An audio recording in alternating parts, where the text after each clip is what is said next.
yang ada di Medan sekarang ini orang Medan pun nggak tahu. DPRD Medan pun nggak tahu. Pokoknya kerjaan itu termasuk sekarang Taman Budaya. Itu mau dijadikan apa pun nggak tahu orang Medan. Kan udah dihancurkan sekarang. Udah dibongkar. Yang di mana nih? Yang di Perintis Kemerdekaan. Oke. Desainnya nggak ada. Sekarang itu mau dijadikan apa? Udah bongkar Desainnya itu ya? nggak jelas. Hah? Udah mulai semalam. Jadi toko apa rumah-rumah apa itu udah dibongkari lah pokoknya. Katanya ada orang Korea yang mau ke Medan. Nah kita kan nggak tahu menjadi apa. Itulah Medan ditentukan oleh Jakarta. Ada 2 proyek Medan yang ditentukan oleh Jakarta, itu Amburadul, Sumber Koneksi Uang, 1 kanal. Itu semua dropping dari Jakarta. Yang kedua MUDP. MUDP itu dropping Jakarta. Akhirnya untuk orang Medan apa? Nggak ada. Ya. MUDP itu mencari uang dari pahit, hancur kota masuk. Itu yang jadi masalah sekarang. Uang memang ada. Cuma kita nggak tahu uangnya berapa, dipakai untuk apa, dan hasilnya apa. Itu problem kita. Dan tahunya datang pecat. Anak buah nggak ada yang mau kerja. Ini aja udah diancam. Misal lagi yang ngasih PHP, nanti mau kepecat katanya. Bayangkan ya, apa lagi mau kerja orang yang mau dipecat. Abang Tekolas itu kan begitu juga istilah Medan. Ya, jadi repot ini ya. Nah, kau ngancam-ngancam aja. Nanti Metro Jaya ini nanti mau buka persoalan. Belum lagi keluar dari sana udah hoax katanya. Ya, aku punya bukti semua.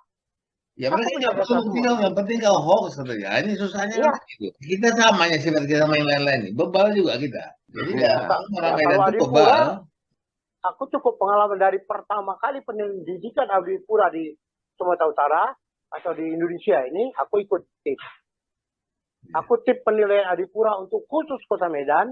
Aku ikut tim penilaian Adipura untuk Sumatera Utara. Aku penilaian Adipura antar provinsi. Aku kebagian dari Jawa Timur. Mulai aku bergerak dari Surabaya sampai ke Jogja. Aku ikut. Kalau urut kacang istilahnya Adipura ini, Sumatera Utara nggak dapat apa-apa. Orang Jawa itu bagus-bagus. Bayangkan penghijauannya pakai pohon terem besi. Penghijauan jalanan pakai terem besi, bayangkan. Jawa monokultur, jadi lebih gampang apanya. Iya, cuman pening juga aku di Jawa. Waktu itu kan kita harus melihat pasar kering, pasar basah. Pasar basah ini ikan, pasar keringnya ya macam jualan-jualan lah. Aku tanya, di mana pasar bersihnya? Oh ada Pak, ini. Tunjukkanlah iwa. Iwa itu ayam, kambing. Bukan kalau iwa apa ikan? Aku bilang pasar ikan. Pasar ikan yang mana? Itu yang bisa berenang. Aku bilang itulah jadinya. Tunjukkan pasar ikan. Mereka iwa semua. Iwa ikan, iwa ayam sama kan? Ya. Itu yang aku mau yang berenang. Aku bilang. Itu di Jawa. Tapi bersih semua. Artinya kalau urut kacang, Medan nggak akan dapat apa-apa. Sangat bersih mereka. Nah, sekarang apa? Mau apa? Indikator ada. Lokasi ada. Apa yang harus diperbaiki semua ada. Kenapa nggak dikerjakan? Pertanyaannya kenapa nggak dikerjakan? Kenapa Bobi tidak memerintahkan mengerjakan itu? Abdillah itu waktu dapat Adipura, dia panggil keempat kepala dinas. Kau pelajari bagaimana caranya penilaian Adipura. Udah dapat, kau kerjakan di lapangan. Kerjalah mereka 6 bulan. Bersih dapat Adipura Medan. Itu salah satu bukti Adipura Medan itu jalan Kapten Muslim. Muslim itu kalau kita lewat, itu dulu airnya sedengkul itu. Jadi dikerjakanlah hari Kamis malam, dikerjakan penilaian, hari Jumat pagi selesai, dan sampai sekarang masih bagus tuh, Kapten Muslim. Kalau mau bisa, nggak ada yang nggak bisa. Ya. Aku pernah bicara sama Noim Hayat. Dia bilang dulu Medan tuh katanya. Kalau awak naik kereta angin di jalan perdana itu, lewat awak di sungai itu, sehingga awak di titik itu lihat ke bawah, nampak dasar sungai itu katanya. Ya. Kita beningnya air. Sekarang keruh, kuning. Waktu dulu tuh katanya nampak ikan tuh berenang, katanya. Jadi sekarang ikan mengambang yang ada warna kuning. Iya, warna kuning. Ikan tak betulan.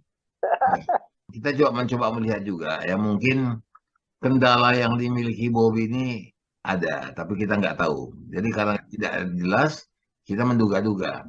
Aku yang khawatir, sebenarnya dia tahu, dia pinter. Tetapi dia kalah sama anak buahnya. Ya, itu dia. Nah, kalah. Oh, mungkin karena dia masih muda dan dia terlampau, dia kan orangnya terlampau hormat sama orang yang lebih tua.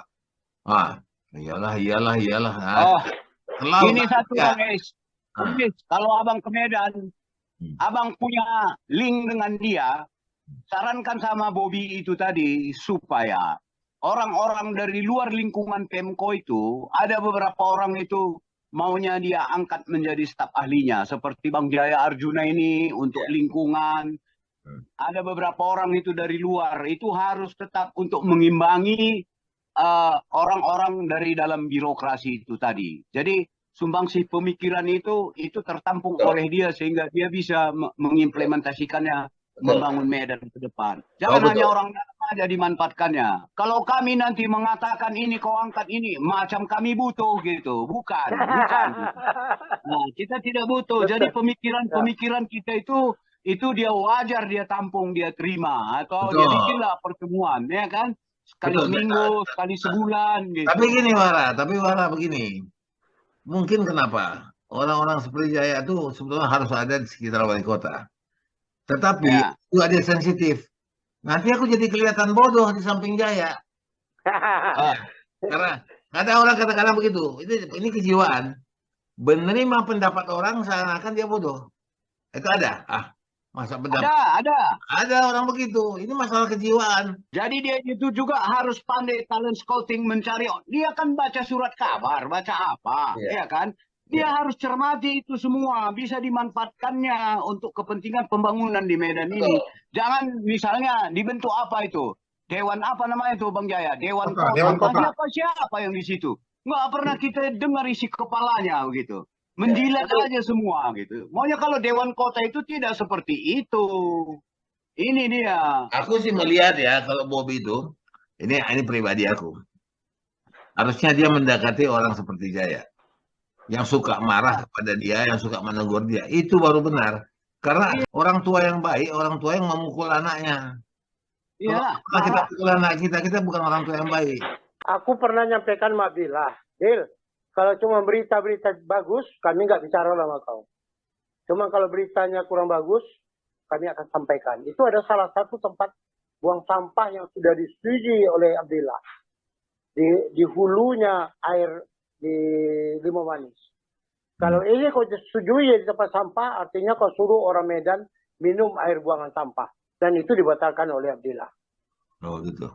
Nah, dan Bobby kan nggak pernah. Dia kan takut kali. Nah, gini ya. Kalau seandainya kau punya kesempatan untuk bicara sama Bobby, apa yang kau sarankan? Untuk mengatasi kejorokan ini? Aku akan sampaikan ini masalah Kota Medan. Masalah banjir, masalah sampah. Aku tahu persis. Kenapa? Oke. Dia tahu, tapi mulai dari mana dia? Ya pemahaman dia lah dulu. Kan di kota-kota ini masalah pemahaman dan komitmen pimpinan. Ini ya, anggaplah dia sudah paham. Dia tinggal menugaskan anak buahnya. Mulai dari mana dia mulainya? Anak buahnya udah paham belum? Nah, itu lagi. Persoalannya itu pemahaman anak buahnya. Ya, betul. Ini cara ini harus kau kerjakan. Ini tupoksi kau. Ini harus kau kerjakan. Ini indikator keberhasilannya. Itu bisa sampaikan anak buahnya. Ya. Sekarang dia enggak anak buahnya bekerja. Tapi kalau beri tangan besi, Bobby, harus kau kerjakan, selesai. Kami udah buktikan untuk Abdillah dapat Adipura, dan Abdillah dapat pasar terbersih Indonesia. Orang kaya aja bingung. Kok bisa Medan begini bagus pasarnya? Medan itu pasarnya 15 itu. Kok bisa bersih katanya? Memang kita genjot lah, siang malam lah kepala dinasnya kerja. Dan terbukti berhasil kan? Bobby perlu mencontoh kota-kota lain, terutama di Jawa.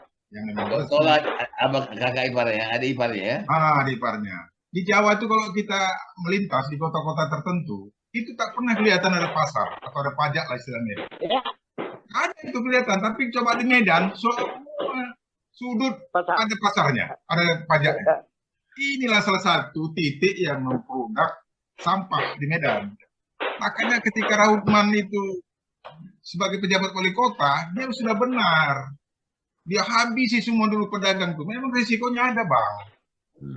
Dia diserang inang-inang yang tidak ikhlas dititipkan seperti itu. Ada Iin Puspa risikonya. ya. Ada Ya. Iin Puspa, Inang Pusat Pasar. Ya, dia memang harus bertangan besi. Dia Ada. pernah bilang sama kami waktu itu, kita harus rubah sikap mental masyarakat Medan ini. Ya, ya, ya. Bisa dengan edukasi yang lembek atau seperti di Jawa, main tangan besi, baru selesai lah. Ya benar, Tapi, memang harus kembali bertangan lagi. besi. Ada juga Bang Es, 2 hari ini saya baca media di media sosial, bahwasanya dia ini sekarang lagi konflik dengan salah satu OKP. Oh ya. Apa? Dia katakan bahwasanya kalau perilaku OKP di Medan ini masih seperti itu, saya tidak suka. Kalau masih begini mengganggu terus, orang akan malas melakukan investasi di kota Medan ini Ya, katanya. Medan.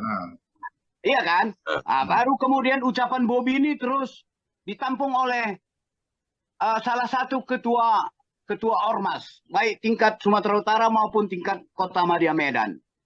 Nah, dia memang harus tegas. Memang oke, kalau OKP yang sedemikian rupa itu merasa dirinya yang disentil oleh Bobi itu tadi, ya harusnya kan internal organisasinya ditertibkan ya dong. Ingat Bang Es, tulisan terakhir saya di Facebook itu, tinggal di kota sejuta ketua.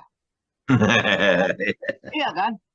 Iya. Jangankan orang, anak awak aja merehab rumah nggak tertahan.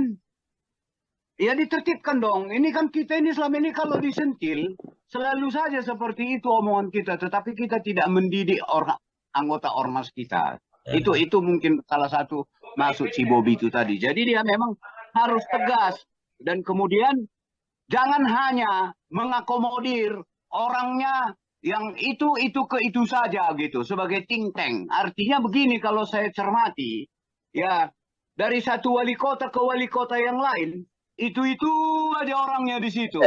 Jadi gimana Medan ini? Makanya tadi kalau abang ada link, coba ini masukkan supaya orang-orang seperti Bang Arjuna ini tadi itu dipakai banyak ke orang-orang seperti itu tadi.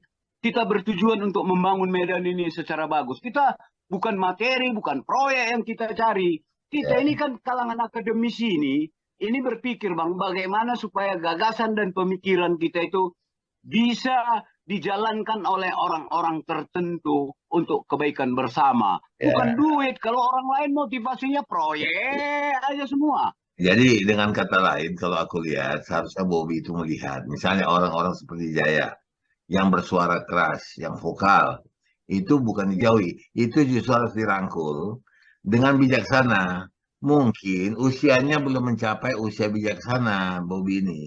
Nah, jadi itu yang mungkin disayangkan. Jadi kalau aku berpikir, rangkullah musuh Anda, maka Anda akan keuntungan. Kalau kulihat begini, dia itu dibentengi oleh orang-orang di sekelilingnya yang takut kalau orang lain masuk, mereka tersingkir. Karena mereka selama ini amat jipan, dan kalau masuk yang benar, mereka bakal tersingkir. Tunggu dulu ya, aku tanya. Aku pernah dengar, apakah benar atau tidak, mungkin Ian juga tahu. Katanya orang-orang sekitar Bobi ini yang dekat ini teman-teman dia yang di Jakarta, di Jawa, yang tidak tahu soal Medan malah. Kabarnya. Nah, kabarnya begitu, iya. Jadi bagaimana masuk ke satu Medan mau berperang tapi tak tahu medannya, kena tembak kau mati. Yang paling sederhana aja, kanal yang ada di titik kuning itu pekerjaan mudah, murah, dan gampang. Sekarang nggak selesai kan? Nggak sampai 5 juta selesai itu. Proyek pusat itu kan? Iya, tapi udah berapa miliar itu nggak pernah selesai. Itulah kejadian Medan ini cuma dapat proyek. Nanti akan ada banjir rob di Belawan, akan ada lapangan benteng, akan ada tamu budaya, perbaikan kanal. Nggak pernah selesai semua. Jangan pula Medan jadi Tapsel kata orang. Buat malu nama Tapsel aja. Apa tak pernah selesai. Tak pernah selesai. Tak pernah selesai. Tapi ya bagaimanapun Medan itu buruknya, joroknya. Entah kenapa, hati awak tuh masih cinta. Udah jauh terkenang-kenang awak Medan. Tapi terkenang yang indah-indahnya. Tapi kalau sekali kita datang, udahlah tak apa-apalah. Masuk lawak ke jorok-joroknya saya sekali. Awak pernah bikin jorok di Medan tuh kan? Ya, istilah kita Medan lah. Bantai kalau situ kan gitu. Jadi ada satu ceritanya. Jadi bukan Medan kota terjorok. Medan tuh banyak orang-orang yang berpikiran jorok. Ini tergantung di sini ya. Pikiran jorok-jorok lah kalau jadinya. Iya. Oke, bagaimana? Kita selesaikan. Mudah-mudahan masukan-masukan kita ini didengar, dilakukan. Ya terserah putusan ada di tangan Anda karena Anda yang pegang kartu truf sekarang, bilang sama wali kota itu kan. Tapi jangan dari komunikasi kami sebagai orang personian, jangan buru-buru menyebut segala sesuatu itu bohong, hoax, tanpa menyodorkan bukti. Ketika orang mengatakan itu adalah jorok, sebetulnya itu karena kami baik sama kau, Bobby. Kami kasih tahu untuk kau bikin. Tentu kau bilang, omong kosong kau buat kau hoax. Kecil hati awak nanti. Nah, iyalah, makanya gitu. Oke? Ya, thank you ya. Banyak informasi bagus Jawara. Nah, Yuk, mari. kau jaga aja kau kelestarian kau tuh jadi bersih semua dunia nih. Inian, kapan kita jumpa nanti ya? Oke. Oke, yuk, Assalamualaikum. Oke ya. Lihat kanan Salam. sampah, lihat kiri sampah, sampah lagi, sampah lagi, sampah lagi. Lihat kanan sampah, lihat kiri sampah, sampah lagi, sampah lagi, sampah